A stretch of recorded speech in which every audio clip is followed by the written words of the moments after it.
make of all of this? Well, apart from all the laughing I've been doing, I'm beginning to feel that I've come out here perhaps a little too soon. It doesn't seem to be developing as fast as everyone in London thought it would. I think over here you had Sam Donaldson saying it was going to be all over in a couple of days, and it hasn't been. It has, as all the Clinton problems did before when I was here, bogged down into lawyers. And once the lawyers get hold of it, I rather fear that it will disappear into itself for a long time and quite possibly run into the ground, which is a shame, because it looked as if the real problems of the Clinton presidency, although they're not about sex, were finally going to be encapsulated in one big piece of dishonesty and scandal. This does feel a bit odd. You came, what, 3,000 to 4,000 miles from Great Britain to come here. Yes. And your brother left us to go to San Francisco, where he's living. Good morning, Mr. Christopher Hitchens, and what's your take on all this? Good morning, Brian. It's filled me with a new respect for the American right. I'd up till now thought of them as rather an unpolished crew, the sort of people who tour the country calling for sexual abstinence among teenagers, for example. But now it seems that they can infiltrate a well-heeled liberal babe from Beverly Hills into the White House, get her in to see the president on this, just as he's come from church with his daughter, get her in to see Vernon Jordan just the day before she signs an affidavit, and get him to get her in to see Revlon just the day after she's signed on the dotted line. This is genius and needs, I think, much more praise and attention than it's had so far. It sounds like you don't believe Hillary Clinton. I've never really believed in her or her, no. But what I am amazed by, I must say, is that I know this actually from bitter experience, including from an attack on my good self, my own person, on your book notes the other day when you were questioning the vulgar Dr. Daniel Pipes. That generally speaking, if someone asserts that they are the victims of a conspiracy, or even that they know about a conspiracy, they are accused of being conspiracy theorists, and by the mainstream, especially by the liberal mainstream, automatically counted out. And you're assumed, if you assert or allege that, to discredit yourself out of your own mouth. Usually people who make allegations of conspiracy say the White House is behind them, the conspiracies, I mean. This is the first time I know about that the White House has asserted that it is not the source but the actual target of a conspiracy. And I think that should have got more attention than it did as well. I see Mr. Babbitt today says that any suggestion that his own policies were timed for the benefit of potential funding donors to the Democratic Party is also a conspiracy theory. This is amazing. Let me ask the two of you so that the audience understands why we invited the two of you here again, because we've had you here many times. But Christopher Hitchens, you're still a man of the left, right? Sure thing. And Peter Hitchens, you're a man of the right. Very much so. What do you want to say about what your brother just said? Well, I think he hasn't gone far enough. I think we should praise these training camps that seem to exist in Ruby Ridge, Idaho, where bimbolinas are trained in the art of inserting themselves into the presidential life, and indeed where bankers are trained in arranging to have their banks collapse and checks to disappear. The length and extent of this conspiracy is absolutely fantastic. The reason, I think, why people like Hillary Clinton, who themselves come from a much more conspiratorial and tight left-wing background than is generally acknowledged. The reason why they go on in this way about conspiracy is because what they're saying is these people are not part of the conformist consensus which they're trying to create, which the liberal establishment in both the United States and Britain has been creating over the past 30 or 40 years. And by saying conspiracy, they're saying lunatic, they're saying mad, they're saying out of the mainstream and therefore not to be taken account of. It's an extraordinary piece of intolerance, and it's one of the most noticeable things about the new left-wing establishment, that it is utterly intolerant of anybody who stands up to it or criticizes it in any way. And I think Hillary Clinton encapsulates that beautifully. Christopher Hitchens, your reaction to your brother? No, that's all nonsense, I'm very sad to say. The fact is that the Clintons set out to move the Democratic Party to the right in their campaign for the nomination, and then the country to the right, and have succeeded in doing both things, and have made no bones about either. And that in the election campaign that brought Governor Clinton to office, it was only people on the left, such as myself, my colleague Alexander Cockburn at The Nation, Ralph Nader, and other people associated often with the campaign of Jerry Brown, who brought up either the Clintons' sordid business practices in Arkansas, where they were sort of franchising a poor little state for its rich inhabitants and for themselves, or the what should we say, the bad habit of regarding women as part of the political spoils system, let's put it tactfully, where Jerry Brown challenged Clinton on both of these things a couple of times in public. The right at that point said practically nothing about Clinton. Certainly the official right said nothing about dirty fundraising practices. Why would it? I mean, Clinton's Whitewater connection is a savings and loan connection. The Republicans didn't want to bring that up. Let's take comment from you. Well, I would like to riposte to that the problem with people like Christopher, whose left-wing politics are really more of a faith than a political position, is that they can never, ever accept that any left-wing administration which is in power is left-wing. As soon as they're in power, they're immediately compromising with conservatism in some way, and therefore unacceptable, and can't be praised or endorsed. So Christopher and people like him will always only ever allow the truly left-wing to be people who are out of power or who've been ejected from power. This is the old Trotskyist view of which I used to be part, in that the Soviet Union wasn't actually a left-wing state, for instance. It was some kind of deformed capitalism. It couldn't be left-wing because the left was in power, and when the left is in power, it behaves very badly. We need to take some calls. Christopher Hitchens, how much older are you than your brother Peter? I'm never sure. A couple of years, I think. And your age at this point? By the way, talking of dates, may I mention something? Yeah. The grandfather and grandmother of my daughter, my in-laws, Edwin and Gertrude Blue, of this neighborhood, today become genuine 49ers. It's their 49th wedding anniversary, so I hoped I could be allowed a sentimental moment for any of their friends who are watching. Well, let me check the age. Thank you. How old are you now, Mr. Christopher Hitchens? I'll be 49 in April. Peter Hitchens? Oh, heck. I'm 46. And Cleveland, Tennessee, thanks for waiting on the Democratic line. Go ahead, please. Yes, mine is more of a comment. I work in a nursing home, and most of the residents there are 80-plus years old, except for some of the newer ones coming in. They're younger because of drunk driving accidents. And my comment is about the tobacco lawsuits and so forth. If you ask any of these older residents at this nursing home how they feel about smoking and the causes and the things that happen after smoking, they will tell you the same thing that most everyone else knows. And I'm wondering how in the world can you go back and sue these tobacco companies? I smoke myself, and what it boils down to is responsibility for your actions. If you smoke, you have a chance of lung cancer. If you drink, you have a chance of cirrhosis of the liver. That would be like you going back and trying to have a lawsuit with McDonald's for the clogged arteries and your heart attacks. Then we want to know why the youth won't accept the responsibilities for their actions. Thanks. And Mr. Christopher Hitchens, woman right after your heart. Well, yes, I'm having a terrible battle at the moment trying to rid myself of the habit, but Which habit? Sorry, the one she's talking about. There are some others that might or might not yield to treatment as well. Smoking you're talking about. Smoking. Not drinking. Well, you want to drink less when you're not smoking, which is one of the many disadvantages about trying to give it up. I, in common, of course, with everybody else who's ever taken it up, did not take it up under the assumption that it would be good for me. I don't think it's ever been taken up by anyone who thinks that, though it has been advertised as good for you. I remember Ronald Reagan used to advertise cigarettes that way, and I think it was Chesterfield that was the one that most doctors recommended, something really hilarious, but you know, one didn't believe that any more than any other kind of advertising. We're going to take a call from Little Chute, Wisconsin, and come back to Peter Hitchens. Go ahead, please. Hello. Everything just seems to be so much of a coincidence with the president, with the Revlon thing about how Monica Lewinsky was going to get a job at Revlon. Christopher hit it right on the nose. It just seems like he's trying to cover it up, and I think it's ridiculous. Indianapolis. I'm sorry. Peter Hitchens first, and then Indianapolis. Well, there is a chain of circumstance here which just needs one small fact to forge it into a very sharp blade of condemnation for the president. It's obviously not coincidental, but the trouble with it is that, as with so many of these things, the president appears to have picked a young lady who, after she starts complaining or telling any kind of truths about their relationship, can immediately be slandered and have her personal reputation destroyed. This seems to be the kind of woman the president picks.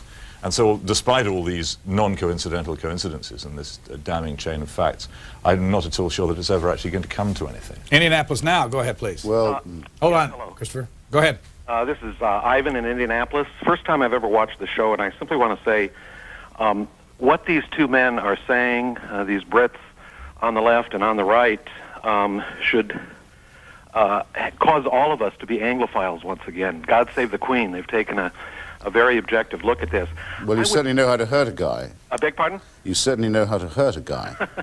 I wondered if I could get their take on one aspect of what Miss Lewinsky has allegedly done, and a point of view that might address her credibility or not. Would that be all right?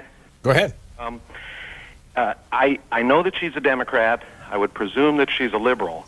As such, I would presume that she's sensitive to the women's movement. Yet it appears to me that the nature of the alleged acts that she was involved in with the president seemed to be the type of act that would be more demeaning toward women for all the reasons that everyone can guess.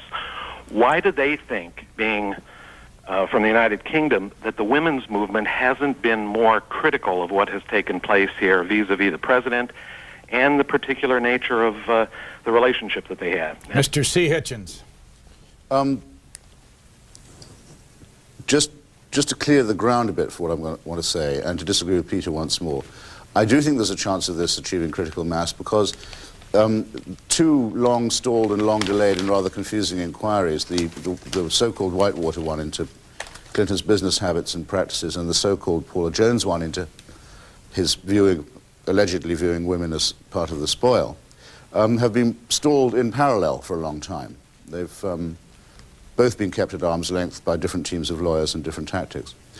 With this case, the wires have crossed and touched, and there's quite a crackle, because with the attempt to find a private sector job, after many public sector taxpayer ones, by the way, for Miss Lewinsky, but a Revlon job, Vernon Jordan has visited the same well that he is supposed to have visited when it came time to find some comfort money for a soft landing for Webster Hubbell, when, as Clinton's choice for Deputy Attorney General, it came time for him to go to jail, to the big house. So that's why Kenneth Starr is interested and has to be interested in it, and it's why the apparently sex life aspects of the inquiry are germane, because they seem to support a claim of a modus operandi. So that's the first point. As to the complete silence for a long time of official American feminism about Bill and Hillary, I've often found, and sometimes said on this show, that it's both shameful and astonishing. It's come down to them saying, really, there's nothing they won't let him do as long as he holds his current rather wobbly, hypocritical line on abortion. And that, I think, is a pretty sordid political pact. Can we get your brother in here, Peter Hitchens? Well, I was going to make this point about abortion, which seems to me almost always to be the central issue in American politics now. It's one of the reasons why Clinton has done most of the things that he's done, is because of the loss of working class religious support for the Democratic Party, because of its support for abortion, and his attempts to get that support back with the Irish American vote, the Polish American vote. These things are at the heart of much that he does. And I think that the National Organization of Women, which yesterday apparently decided that to ask the president to sign a pledge to reject sexually intimate relations with employees and volunteers. They then apparently considered having the group's interns march to the White House brandishing copies of the pledge. This was rejected because it would suggest that the National Organization of Women were taking a side attacking Clinton as opposed to making a general statement. Well, wow. I don't think you could have got that kind of impartiality and restraint if Clarence Thomas were involved. Mount Vernon, Illinois, you're next for the Hitchens. Yes, Brian, I appreciate your show, and I think you're the greatest. Welcome. I'm asking either guest, what do they think of the Kenneth Starr investigation? Do they think he's overstepped his boundaries? And what did the common folk in London think about all of this? Christopher Hitchens? Well, as I just said, I mean, he'd be wrong if he didn't investigate this, because it seems to have a crossover or allegorical connection, if you like, at the least, with his Whitewater inquiry. I mean, for example, I say this because I think a lot of people are getting it wrong. If Mr. Starr was going to talk to Miss Sheila, I'm just forgetting her name. Sheila Lawrence? Yeah, Sheila Lawrence, the widow of the late denizen of Arlington Cemetery, for example, of whom it has been alleged that she's enjoyed sexual relations with the president and so on. If Mr. Starr went and started asking about that, he'd be way, way out of his of the boundary or the remit, the mandate, the warrant of his inquiry. He isn't empowered to ask who the president's been sleeping with. He is empowered rather to ask whether or not there is corruption, to give it an old-fashioned term, whether this is covered up by forms of jobbery that have been used to delay justice in other inquiries. So since the only reply to this point that I've heard is, well, Ken Starr is right-wing, so you can forget everything he says, which I think is an intensely bad faith reply. I must cling to the view there must be something to my point if the only riposte is so weak. By the way, he may be very right-wing for all I know. He said he doesn't seem very left-wing, but he can't be as right-wing or as creepy as Dick Morris, who was the president's best friend for a long time until his own sordid private life allowed us a window into an enormous tranche of a dirty public life and the corruption, really organized corruption, of a whole cycle of democratic electoral politics. Christopher Hitchens, why did you move to San Francisco? I'm teaching at Berkeley this semester. I'm teaching at the Graduate School of Journalism out here. Peter Hitchens, what's it look like over in Great Britain, this whole story? And when did you come here? I came out on Tuesday, and I think what it looks like is something very familiar to us in one way and very unfamiliar in another. It's familiar in that we've had an awful lot of ministers falling over the past 5 years because of their sexual lives becoming public. Your cabinet officers. Yes, but it's also unfamiliar because I think most British people don't really understand the office of president. They confuse it with the prime minister and a politician, and they don't realize that Americans can simultaneously despise Bill Clinton but hold a strong respect for the office of president, which makes them hold back from the sort of calls for instant resignation and dismissal, which would certainly fall on the head of a British cabinet minister who behaved like this. We have a parallel sex scandal running with our Foreign Secretary, our Secretary of State, Robin Cook, at the moment, who is in fairly deep trouble, but holding on for the moment. And people are trying to make parallels between the two. But I think you have an elected king here, and what we need to understand more in England is that the respect which Americans have for the office, and that, I think, is another of the things which may well save Mr. Clinton from a fate which he would undoubtedly have suffered in England. Boston, go ahead. Yes, good morning, Brian. Hi. Good morning, Brothers Hitchens. Good morning. Good morning. Yes, actually, Mr. Hitchens, you just brought up the question that I had, which was a little bit different from those others that have come in this morning. And that was that Britain has had a history of salacious sex scandals going back to perfume. And I was wondering from both of you how you would compare the reaction in this country to the reactions to the various sex scandals that have occurred there. I think we're becoming more alike, I'm afraid. I think the obsession with sex as being at the heart of life, an obsession which is fostered by Hollywood and by television, has entered both our societies, and it's not just affecting our judgment of the way in which politicians behave, but I think actually also affecting the behavior of politicians. What's extraordinary about this country, we tend to think that we sent you guys over here to set up a Puritan nation, is that in such a short period of time, it's now possible to discuss oral sex on primetime television. Peter Hitchens is a columnist for the Daily Express of London. Christopher Hitchens, your reaction? Well, in the Profumo case, if there had just been a minister who was having an affair with a woman, not his wife, I don't think anyone thinks there would have been a scandal that we'd all still remember by name. The fact of the matter, and I think it supports my general rule that most sex scandals are only partly and seldom more than slightly sexual. What Profumo did was lied to the House of Commons, having lied to his cabinet colleagues, about his relationship with a woman who was simultaneously having an affair with a Soviet intelligence official based in the Soviet embassy in London, a certain Colonel or Captain Ivanov, while he, Profumo, was defense minister. Now, that's a scandal by any definition. Most other sex scandals I can think of have had a political dimension to them. Certainly, for example, nobody would have been interested in the possibility that Clarence Thomas was talking dirty if he'd had a different attitude to abortion, to a whole number of judicial questions. But I differ with Peter in thinking that it's not only impossible to expect that people will cease to find sex fascinating, or, as you rather oddly put it, a central part of life. Who can quarrel with that? I not only think that's inevitable, I think it's desirable. I actually think also the coverage of the sex lives of the great is a perfectly legitimate source of inquiry. The point about central part of life is that sex has become important for itself. This is the first society in which sterility sterile sex has become the pagan religion. Paganism at least always had one thing in its favor, that it was in favor of fertility, but now it dances around the abortion clinic rather than around the phallic symbol. Los Angeles, You welcome have to remember it's 3 hours earlier for me than for you. Los Angeles, welcome to the Morning Journal. Go ahead, please.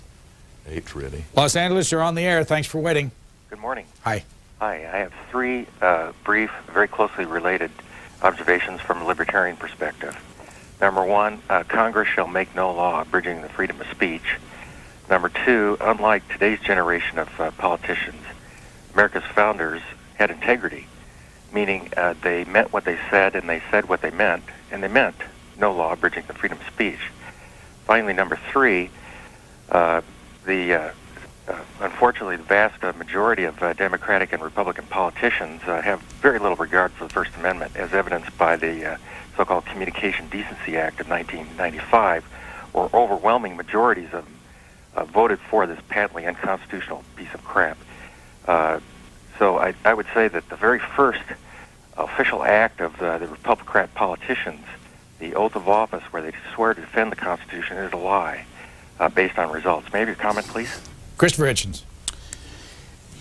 It is amusing that this president in particular should be a V-chip president, talking solemnly about the need to have an already fairly infantile mass media made more childish still, in fact, childish standards of protection being applied to it, and that he should tour the country with his wife, calling for abstinence as the main method of contraception. Not quite sure how that goes to Peter's point about paganism and sterility, from which I'm still slightly reeling, but which is actually potentially a very good point, I think, that it's the same president who cut 1.5 million or so poor women off the welfare rolls because on examination their lives didn't bear much moral scrutiny. They weren't being continent enough. Yes, there is this paradox between extreme Puritanism and censoriousness, which of course means that the First Amendment is not viewed with the reverence that it deserves.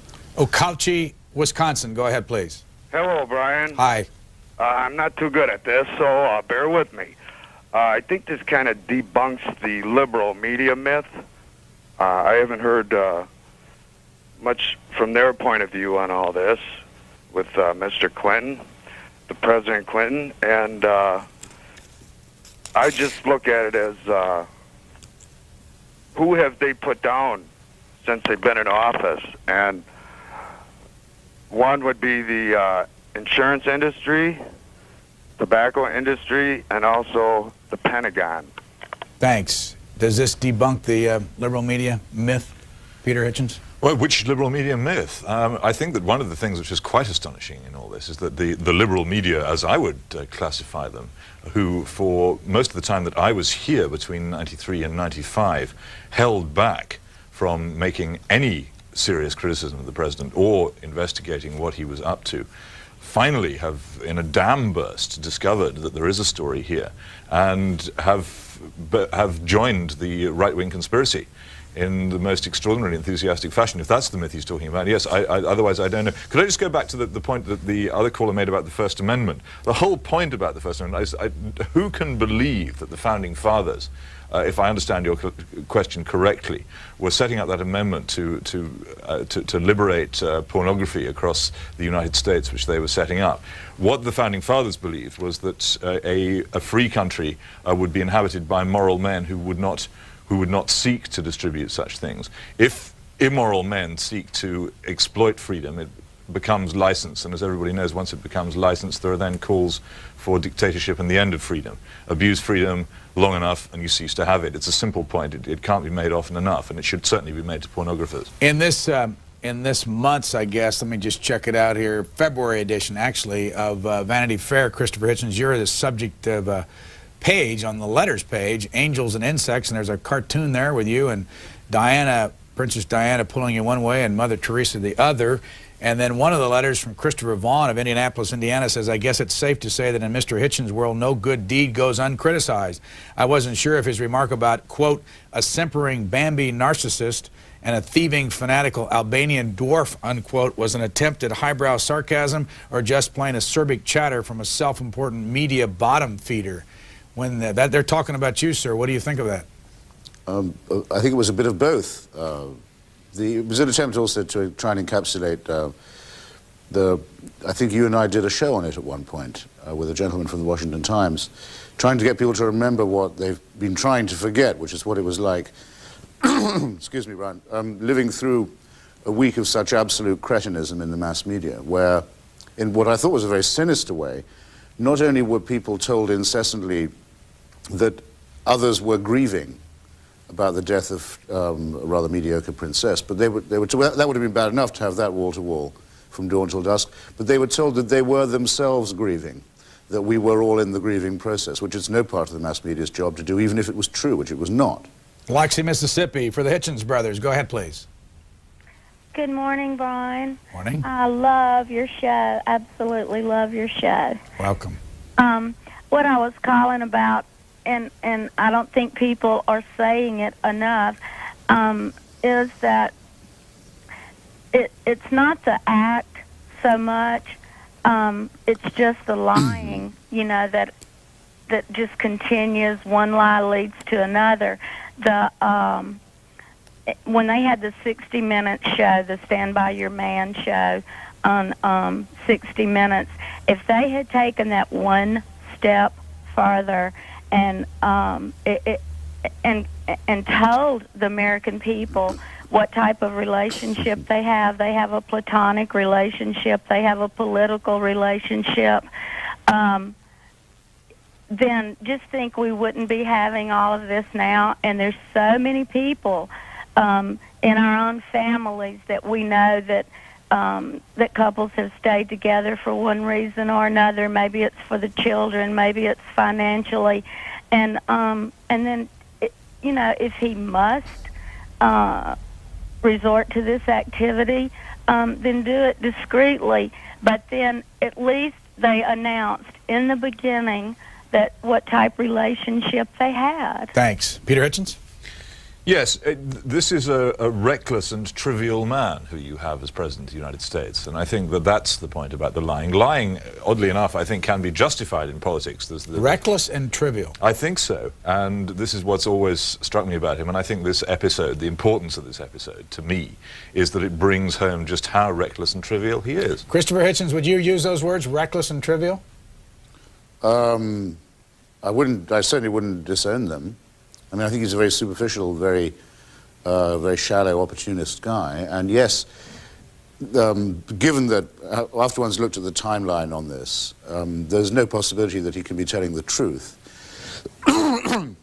about this relationship. I mean, with all the negotiations he had with her in December are not the negotiations that someone who'd be untroubled by the allegation would make. And we also know that whatever the truth of these matters ever may be, that Mr. Clinton is a liar. And we know that because of Jennifer Flowers. I'm surprised there isn't more reaction from those who agreed to be gulled, if we put it like that, 6 years ago, to his quite, well, I would say quite casual, relatively casual admission 6 years later. Yeah, actually, I needed to get elected then, so I didn't tell the truth. Well, now, that was what they did agree to do, and there was an agreement. There was an agreement among all these people to give President Clinton a lot of slack because they liked him, because he was their generation, because he behaved like them, and I think that still applies. They knew he was lying then.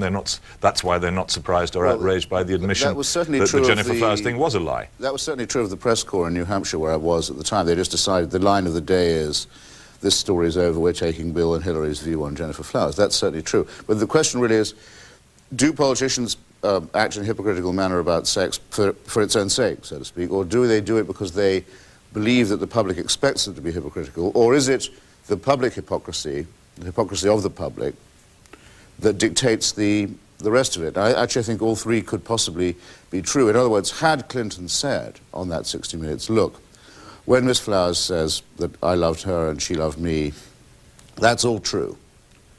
It's not true anymore. But it was true, all right. I think everyone, but it's nobody's business but mine. I think there would have been a gigantic breakthrough.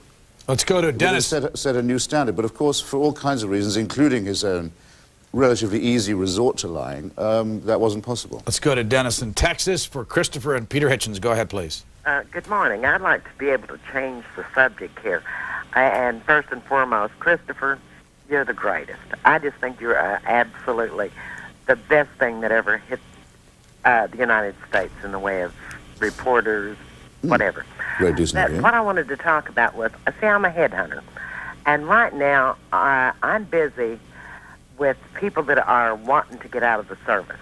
I mean, I'm being bombarded by pilots, senior mechanics, this type of thing that I'm really concerned about, because they are really wanting out, and there's jobs available for them. So they're like leaving en masse. And with the thing with Saddam, I'm not sure that we could handle it, you know? Thank you very much. Peter and Christopher. Start with Peter. I think this again draws attention to the fact that this is a very bad president of the United States. One of the most infuriating things in Britain when the scandal first re-broke last week was so many people saying, well, yes, this is very embarrassing, but he has been such a good president. And I kept saying, well, why? What is it that he's done?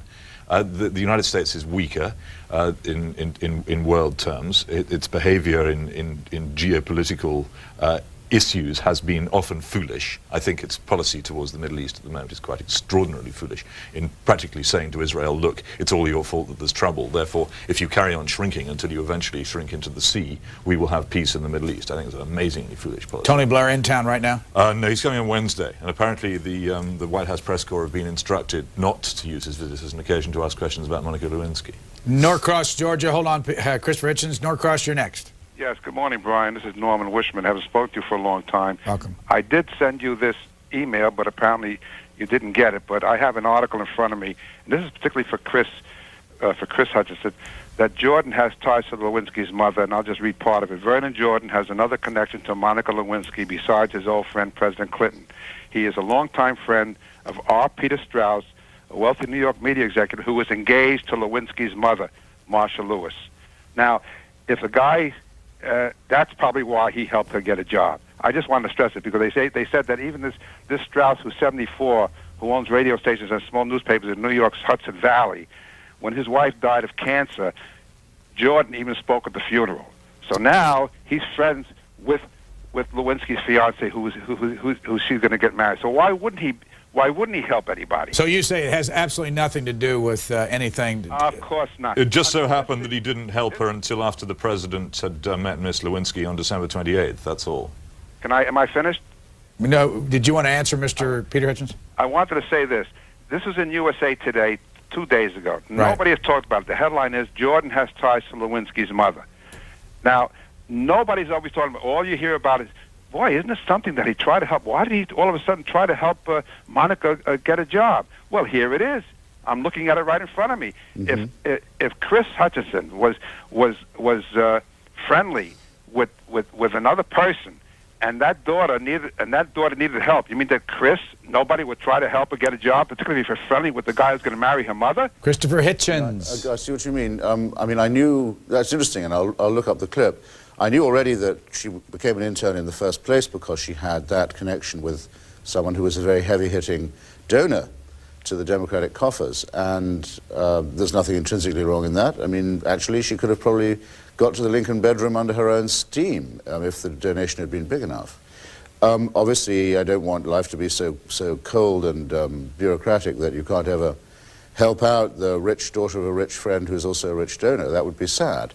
But it seems, and I think I heard Peter try to interject the same point, and it became very clear yesterday when one read the timeline properly, that it was only the day after she'd signed the requisite affidavit on the dotted line that Mr. Jordan went to Revlon for her. By the way, I want to ask you both quickly. Here is the New Republic, a magazine owned by Marty Peretz, longtime friend of Albert Gore. Cover has a picture of the president, and above it, the politics of betrayal. What do you think it means? I think it means that they designed that cover a couple of days ago, and they probably wish they hadn't now. Why? Well, I think that there was this panic. There was a panic in the Democratic Party that Mr. Clinton was going to drag them down, and that they had to get rid of him quickly. That moment, I think, is now past. And what do you think, they will now row back from it. Christopher Hitchens, what do you think? I know that the people in the Gore camp have for a long time regarded Clinton with contempt, and that in the recent past, before this business, when it was Mr. Gore who took most of the hits for Mr. Clinton's fundraising practices, that that contempt has turned to something much more like an active dislike. I think their restraint during all this period has been extraordinary. I mean, not even to their house organ, the New Republic, have they leaked anything that suggests that they're anything but doggedly loyal to a man whose loyalty, well, I was about to say they don't deserve, you know what I mean, well, who has done nothing to deserve their loyalty. The vital thing about loyalty is to know exactly when to transform it into treason, and timing is all, and obviously this wasn't the moment. Wrightsville Beach, North Carolina, for Peter and Christopher Hitchens on C-SPAN's Washington Journal. Good morning. Good morning, Brian, and good morning, Hitchens brothers. Morning. Greetings from Jesse Helms country. It's always a pleasure to see the Hitchens brothers up there. Their demeanor is so different than the normal run-of-the-mill American, real high IQ, the whole bit. You know, when they finally nailed Slick Willie, I just wonder that they took the Unabomber, made him have a psychiatric profile to see if he was playing with a full deck.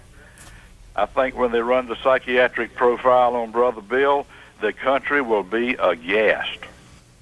Peter Hitchens.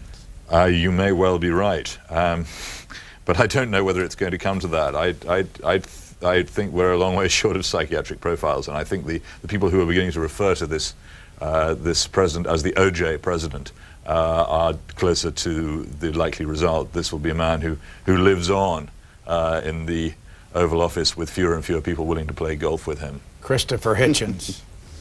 Well, that's why I said earlier that I think that sex and politics are a fit subject, a subject that a journalist doesn't have to apologize for being fascinated by.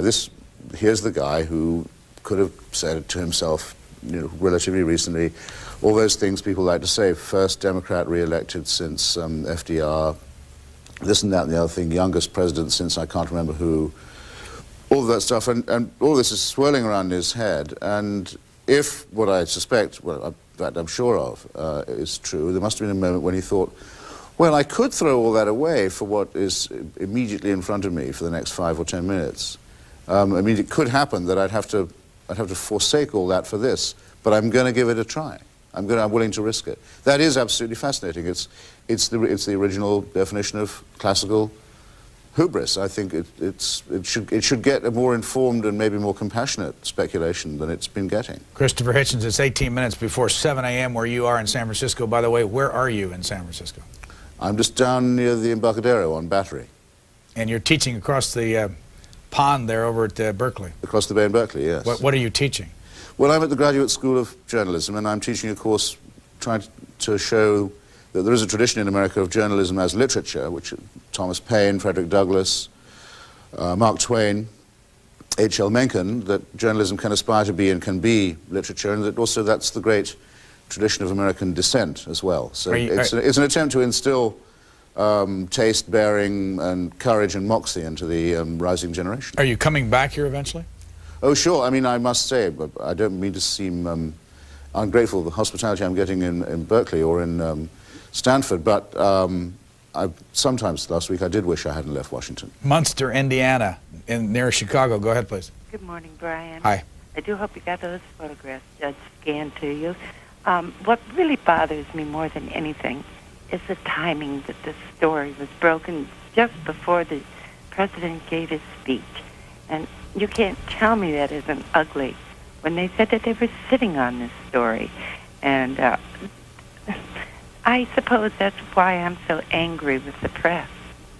Isn't it rather more grotesque that the president had to give the State of the Union speech after these things had been revealed? Isn't the true grotesqueness that you have somebody as president of your country about whom these things are known, are true, that the timing of the revelations is meaningless morally? Munster, Indiana, you want to respond? A year ago, though, that they knew the story. This story would have been ugly no matter when it broke. It was the timing. They knew this would be an ideal time to do it. Who's they?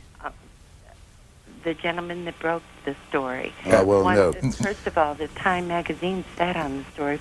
They bragged about it, stating that they knew it for a year. And that's what really bothers me. Well, do you mean you'd rather have had it come out in time for last year's State of the Union speech? The State of the Union speech was, in my opinion, truly marred by this, and you know it was. Thanks. Well, I do know it was, but I don't accept responsibility for the marring, as I'm sure no other reporter does. I mean, look, can I try and put it this way for you? You described the Newsweek, actually, not Time, as sitting on the story, well, and perhaps having wind of it for at least a year. Well, if they hadn't sat on it, as you put it, it would have come out in time to spoil last year's State of the Union speech for you. The fact is, the timing of this is very, very little in the control of the press. What I think you would have said in that case was that they had released the story before they really checked it, before they were sure it was true. And it must be said for most of the press that they've been, if anything, far too restrained in covering this kind of thing. And more appropriate. Michael Isikoff, the reporter in question, in effect gave up his job at the Washington Post after a dispute because they wouldn't run anything about the Paula Jones allegations. He took himself off to Newsweek. Newsweek very nearly denied him his great scoop, but because it was, for various reasons, afraid of being accused of being irresponsible. Really, madam, if anything, the press has been only too willing to spare the president embarrassment, and such embarrassment as has fallen on him is entirely self-inflicted, as I know you know, and I could tell from your voice. Peter Hitchens. Well, the essential truth of this story was known long ago, and I think if you're talking about timing and inappropriate timing, the real sadness is that this discussion was not had before the last presidential election, in time for the American people to pick somebody more fitted for the job of President of the United States. That reminds me of our Book Notes guest on Sunday night. This book is brand new. It has just not even in the stores yet, and we'll have the first interview with Roger Simon coming up. We taped it yesterday, and the name of the book is Showtime. It's all about the 1996 election, about Bob Dole, Ross Perot, Bill Clinton, and they call this Showtime, the American political circus in the race for the White House. Newburgh, Indiana. Good morning. Good morning. I would like to know why, if these two men know as much as they act like they know or think in their own minds they know about the American political system, why aren't you telling what all of this is all about? This all stems from the Thomas Hill hearings. And the right wing at that time, including Jerry Falwell, who did the Clinton Chronicles, Terrell, the guy who came in the American Spectator, et cetera, et cetera. Are you saying it came because of the Thomas hearings? Yes, it came because of the sexual abuse law, sexual harassment. They said they were going to get rid of that law, and they were going to take anybody down with it they could. What would you? Let me ask you this: what would you think if what they're saying about the president turns out to be true? I don't care if that's what you mean. It's not going to be true. Okay, but go back to the Clarence Thomas, Anita Hill thing. Did you care about that? I cared about the law that was there. I cared that Hill was, like, forced to testify. She didn't do it voluntarily. You know. Did you care about the issue of the relationship between Anita Hill and Clarence Thomas? Not really. But what I do care about is someone like Paula Jones using a tool that working women in this country need badly, which is the sexual harassment law, and turning it into something trivial because she was propositioned. Harassment does not come from a one-time deal where you can say no and it's over. Well, that's just saying that sexual harassment claims can only be lodged against Republicans. It's ridiculous. I didn't say. Well, that's the implication of this. What's sauce for the goose is sauce for the gander. What's been happening in this country for years is that whenever any Republican has risen to power or attempted to get confirmation for the Supreme Court, if there's been the slightest opportunity to pursue them with a special prosecutor or to nail them with sexual harassment, that's been done. And all the Democrats have said, fine. As soon as the thing is used against a Democratic president, everybody cries unfair, says, look at this prosecutor, look at this right-wing conspiracy. You can't have it both ways if you're going to pursue people in this fashion. And this was opened up. Newburgh, Indiana. You've got to have it back. Your response? This law was not even on the books then, sweetie. You know, get a grip. Well, it's not a matter of whether the law was on the books. I'm talking about the method being used here. It's if you don't like the way the democratic process is going for your guy, then you can use these things against your enemies. But if your enemies then use them against you, they're unfair. That's a ridiculous way to proceed. If you forge a weapon for use in the political battle, don't be surprised if it gets turned against you. Christopher Hitchens. I don't know, madam, if it struck you as it has me. In this way, but do you notice Mr. Gingrich trying to bring the president down? Do you sense a desire among the right-wingers in the House and Senate to get She's rid not of on the this line. president. I certainly don't. What has struck me very much for the last 4 years, since Mr. Gingrich became Speaker, is the extraordinary level of collusion between him and the president, the extraordinary level of interest they have in common. It seems to me there's absolutely no right-wing serious attempt to get rid of Clinton, and every reason for them to hope that he serves out his full term. So that's to put what you say in general context. I'm more sympathetic to what you said earlier. I mean, if the worst that can be said of Clarence Thomas is true, then he talked in a coarse manner to one of his subordinates. It is not alleged of him that he propositioned anybody at any time. But I don't agree with Peter, on the other hand, that there's a partisan element to it. To the contrary, the main insurer and guarantee and prop and stay of political corruption in this country is, in fact, the bipartisan consensus, where the basic fundraising, hand-washing fat cats agree really not to over-investigate one another. I've been trying to We've just had a fantastic demonstration of that. Hold on just a second. Palmdale, California. Go ahead, please. Yeah. Brian? Yes, sir. I don't think you really can appreciate how we appreciate C-SPAN, and in particular you out here in the real world, in Palmdale, California. Thanks. And also the Hitchens brothers, who I really admire as columnists or in the way they handle themselves. My comment is, all this being a Republican, all this garbage is just garbage. The important thing is the man possibly lied and deceived people in his statements. That's all I'm interested in, is did he or did he not lie? And I lived in Arkansas for some time, and that's his M.O., his modus operandi. He just can't tell the truth. And the women of this country have fallen for his rhetoric and his appearance. The picture that was on the New Reporter, I think it was, is his whole way that he used to do it to his mother and all his friends and everything when he was trying to get out of trouble, like a little boy pouting, and I'm about to cry if I don't get my way.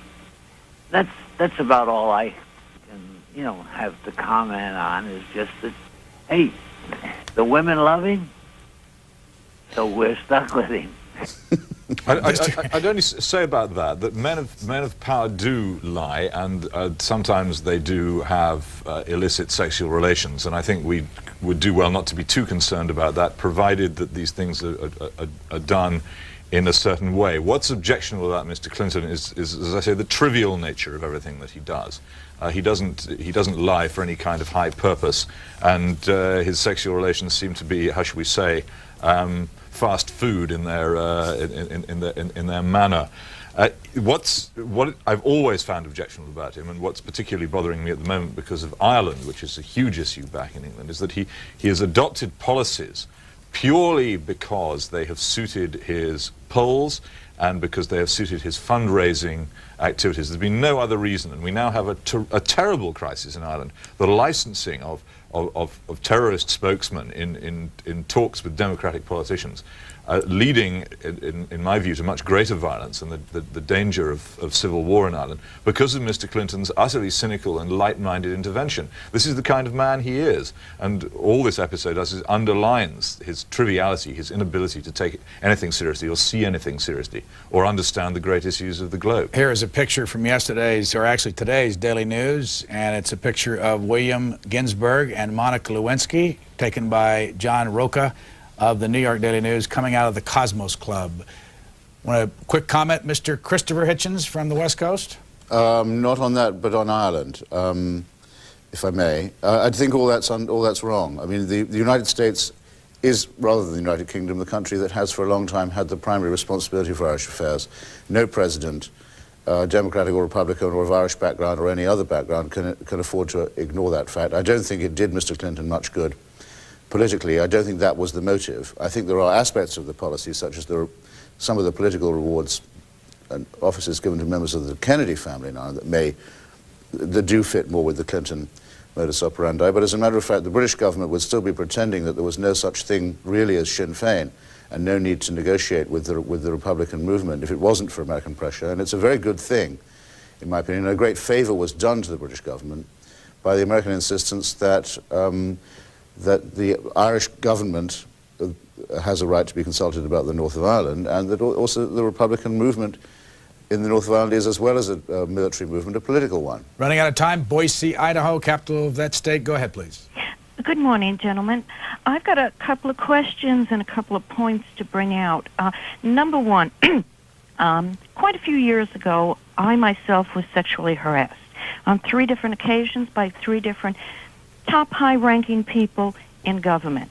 The first thing I did was go to the chain of command, report these people. What disturbs me more than anything else is, why are these women waiting years later? Now, the woman, the Flowers woman, she waited how many years she had a relationship with President Clinton? Then she comes out and reports this. Just before he's running for presidency, his first time around. No, this is a simple factual point. The reason she raised it was that she was named in the American Spectator Troopergate allegations, and the report implied that she had actually had a sexual relationship with Mr. Clinton, which she denied, and that's why she came out. She'd kept quiet about it until then, and I think that case is reasonable. Just as Miss Tripp, it seems, would not have got involved in this if she hadn't been called a liar by the president's incredibly incompetent and stupid lawyer, Mr. Bennett. These are people who you're forced now to sort of protect yourself if you're a woman in this ambiance. You're wrong also, madam, I'm afraid to say, about Jennifer Flowers. She was dumped by the governor and disowned so that he could run. And he told her that from then on she wasn't going to exist. And I don't know what your attitude would have been, but she wasn't claiming any harassment. Coming up very soon, and I asked the Hitchens brothers what they think of this list of performers. Representative Jim Leach, Treasury Secretary Robert Rubin, Secretary of Defense William Cohen, Chair of the Federal Reserve Board Alan Greenspan, Deputy Secretary of the Treasury Lawrence Summers, all appearing before the House Committee on Banking and Financial Services. Actually, Jim Leach is in the chair. Fortville, Indiana, next. Go ahead, please. Brian, the thing that disturbs me about the news media, this is not for the Hutchin brothers, because I got a hunch that they're cousins of Rush Limbaugh. But this is for you. The thing that disturbs me is the fact that when the news media throws out an allegation and then they find out it's not true, they don't report that with the same enthusiasm. What would you instance as an example of that? All right, the Arlington Cemetery, selling grave sites for campaign financing. That has been proven to be false. Has it? Are you so sure? It was in the Indianapolis News and Star yesterday. I know that somebody had to be dug up. Doesn't happen every day. And the other report the other day from the Dallas paper about the Secret Service agent that observed President Clinton and her in some, unsightly scene. That has been proven as false allegation. No, it has not. It has actually. No, you're in error. Retraction was retracted yesterday. Yeah. The statement on the dress deal. We don't know about The FBI has said that that's absolutely false. That was reported last night on CBS News. Right. Yeah, and it's in the papers this morning. But with what kind of enthusiasm? American people, they just dribble out these little things that they prove out they're not wrong. Okay, well, you've just made a couple of errors in your own statement, so perhaps you'd like to retract them. It's not easy. Nobody enjoys doing it. You wouldn't enjoy it either. It's but Colin, let me ask you this: if corrections are made, you've detailed what you see as the retractions and the change in the stories. Why do you think the rest of the world doesn't know what you know? I don't know why they don't pick it up. It's because the news media comes out with these allegations in such an enthusiastic way, everybody picks the story up. But when the retraction comes along, Very few people pick it up. Well, how do you know about it then? How are you so well informed then? I'm informed, sure, because I'm an avid reader, but the general public is not informed. How do you know? Well, because I know from the news coverage. Yeah, well, there you are then. All right, now how about the story about Mrs. Lawrence? What about she it? owned a hotel out in San Diego or wherever. Coronado, yeah. Proved, and President Clinton stayed there. That proved that he was going to sleep. He'd been sleeping with her, and the story in the news media was that they was going to subpoena her. Thanks. But I'd say to the two of you, we hear this from both sides, that it's the intensity of the coverage that people often get upset about, like this man. On both sides, we've heard it here. I mean, it used to be a couple weeks ago, why aren't the news media more active in pursuing President Clinton than they have been? Why aren't they mad about it? Why aren't they, why isn't the intensity there? That's the word they often use. What would you say to that, Christopher Hitchens? Why is there no intensity in the pursuit of Bill Clinton? I mean, everybody sees this as an intensity problem, depending on which side you're on. Yeah, well, I think that the press was in the tank with Clinton because he praised my essay on capital punishment in the most recent Vanity Fair, and I'm trying to get, as people say, the full text of that statement before commenting. Does that bother you? Yeah, very much. Why?